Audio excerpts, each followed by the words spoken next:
이번에 미군이 철수한다고 하면서 많은 분들이 아쉬워하는 부분이 있습니다. 특히 우리 이제 기독교인들의 입장에서는 지금 아프가니스탄 교회가 성장하고 있는데 미국 정부나 미군은 그 사람들을 보호하는 측면에서도 있어야 되지 않느냐 이렇게 말씀하는데 사실 저도 개인적으로는 사실 미군이 떠나면 안 됩니다.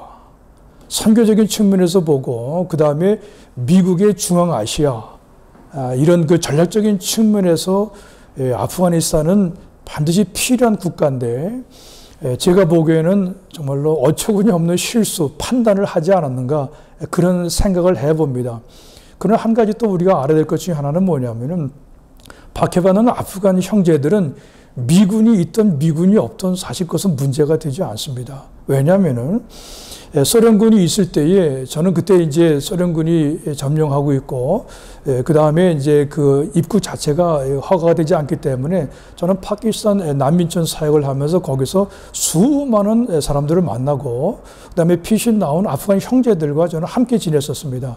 그럴 때 놀라운 것은 뭐냐면 소련군이 아프가니스탄을 침공하고 점령하는데 놀라운 것은 그때도 소련군을 통해서 복음을 듣고 심지어는 소련군이 점령하는 그 시대에 모스크의 그 방송을 통해서 복음 메시지가 그 동네에 울려 퍼진다고 하는 것을 현지 형제들이 듣고 또 저를 찾아온 형제는 또 무슨 얘기를 하냐면은 지금 이런 상황인데 예수 믿는 사람들 그 공동체가 여기저기 세워져 있다. 가족들이 모인다. 그런 그 소식을 가지고 파키스탄 쪽에 나와서 저희들한테 전해주고 또는 저희들이 또 주는 그 복음의 메시지 성경책 이런 또 양육한 그런 내용들 가지고 다시 현지로 들어가는 그런 일들을 제가 직접 경험을 했었기 때문에 실제 미군이 있었으면 더 좋겠지만은 그러나 미군이 없더라도 아프간 교회 형제들이 감당해야 될 것들은 변함이 없다.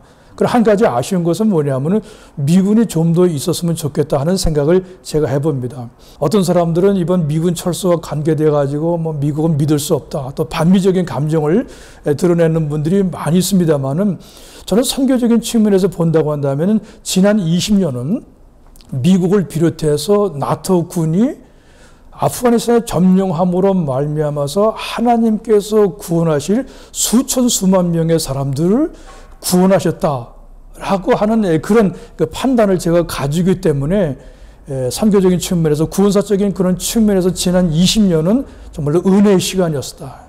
그리고 또 외부에서 비자를 가지고 안에 들어갈 수 없었던 폐쇄적인 국가가 그 개방을 해서 많은 사역자들이 들어가가지고 아낌없이 하나님의 사랑을 또 하나님의 말씀을 나눠주고 또 일부는 또 뭐 코란을 불지르고 그 다음에 성경을 또 공개적으로 나눠주는 바람에 그 현지에 있는 그 모슬렘들이 그냥 막 분노해가지고서 박해하고 하는 그런 일이 있었습니다만은 그러나 미군의 역할과 또 나토군 또 거기서는 이제 이사프라고 합니다. ISAF 이사프 그 군들이 있음으로 말미암아서 아프간 사람들이 영육간에 받은 혜택은 과거의 그 역사에 비교할 수 없는 풍성한 것이었다. 저는 긍정적으로 그렇게 먼저 말씀드리고 싶습니다.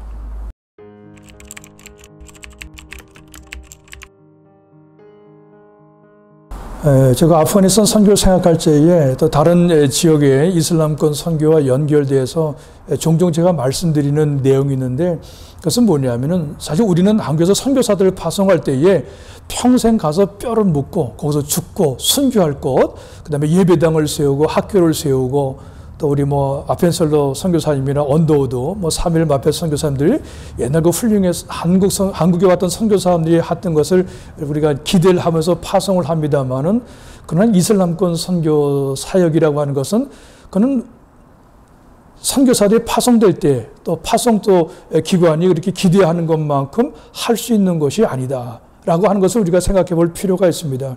사실 저도 김포항에서 비행기를 타고서 떠날 때는 사실 저는 거기에 뼈를 묻기로 우리 결심했는데 실제 제가 현지에서 사역한 기간은 제가 7년밖에 되지 않습니다.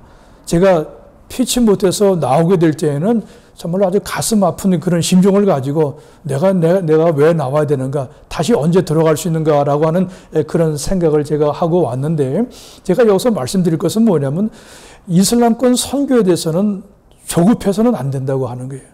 너무 큰 장기적인 그런 프로젝트를 계획하고서 가는 것도 중요하지만 그러나 순간순간마다 하나님께서 하시는 것이 있어요. 그리고 그 지역에 또 그 시대에 그 상황 속에서 현지 형제들이 필요로 하는 것이 있습니다.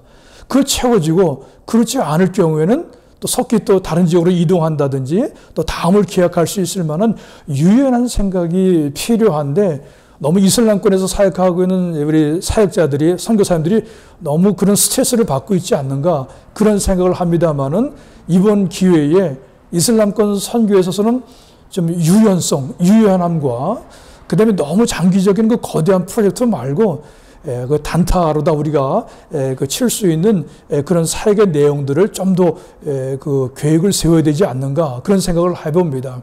또 한 가지는 뭐냐면은 그러면 선교사들을 뭐 단기적으로 보낼 때에 그러면 장기적으로 할 수 있는 것이 사실 그럼 없는 거 아니냐 그렇게 생각할 수도 있겠습니다만은 참 감사한 거는요. 한 사람이 빠지면요.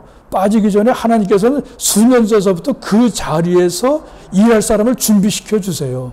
그러니까 일은 하나님께서 하시는 것이지 인간이 어떤 그 계획을 세운다고 하는 것이 아니기 때문에 좀 더 유연하게 이슬람권 선교에 대해서 여러분이 판단해 주시고 이번 아프가니스탄 이 사태를 기점으로 해서 한국교회의 모든 그 이슬람권 선교에 대한 내용들이 좀 다시 좀 좋게 정리가 되고 또 재구성하고 또 그 다음에 전문가들을 키워서 그들한테 모든 것을 맡겨주면서 그렇게 좀 대처했으면 좋겠다 그런 생각을 하면서 큰 변화는 없겠습니다만 그러나 한국교회가 받는 충격이 벌써 몇 차례 있었기 때문에 영향력은 있을 것이다 그렇게 저는 봅니다.